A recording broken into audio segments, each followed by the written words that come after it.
తెలంగాణ జై జై తెలంగాణ అని మనం అంటుంటే ఢిల్లీ గజగజ వణికిపోయింది. సమైక్యవాదం పునాదులలో బాంబులు వేలినాయి మనం జై తెలంగాణ అంటే. కానీ ఇవాళ మన కర్మ ఎట్లా కాలిందంటే మనకి ఇవాళ ఒక వెకిలి ముఖ్యమంత్రి వచ్చిండు. ఆ వెకిలి ముఖ్యమంత్రి తన నోటి నుంచి జై తెలంగాణ అనడు.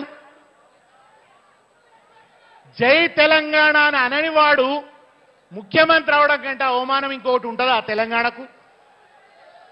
ఒక్కసారి మీరు అందరు గట్టిగా చెప్పండి, ఇప్పుడున్న ఈ ముఖ్యమంత్రి జై తెలంగాణ అనాలనా? ఈ ముఖ్యమంత్రి తప్పకుండా జై తెలంగాణ అనాలనా?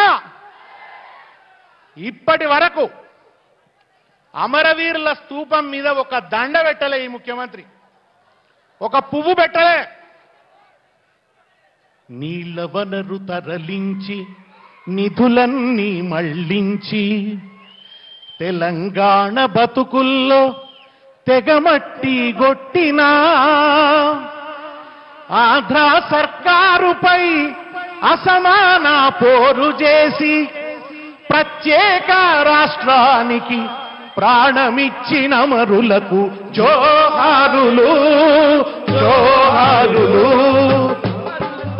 అమరులకు జోహార్, వీరులకు జోహార్. అమరులకు జోహార్, వీరులకు జోహార్. అమరులకు జోహార్, వీరులకు జోహార్. మా ఉల్ల రేవుల్ల మట్టి పొత్తిళ్ళల్లా, మట్టి పొత్తిళ్ళల్లా, మట్టి పొత్తిళ్ళల్లా. నవ్వా పువ్వుల తీరు అమరులుంటారు, అమరులుంటారు, అమరులుంటారు. నవ్వా పువ్వుల తీరు అమరులుంటారు. జోహారులు జోహారులు. అమరులకు జోహార్, వీరులకు జోహార్. అమరులకు జోహార్, వీరులకు జోహార్.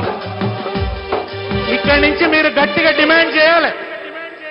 ఈ ముఖ్యమంత్రి పోయి అమరవీరుల స్తూపం మీద దండ వేసి దండం పెట్టాలి. పెట్టాలా వద్దా? ఇప్పటి వరకు అమరవీరుల స్తూపం మీద ముఖ్యమంత్రి అయిన తర్వాత దండ వేసి దండం పెట్టకపోవడం తెలంగాణ ఆత్మగౌరవాన్ని దెబ్బతీసిండు ఈ ముఖ్యమంత్రి. అవునా కాదా? నేనేమన్నా అబద్ధం మాట్లాడుతున్నానా?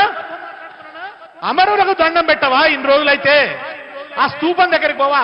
అసెంబ్లీ ఎదురుగానే ఉన్నది కదా, ఎంతో దూరం కూడా లేదు కదా. ఆయనకు తెలంగాణ ఉద్యమం అంటే ద్వేషం.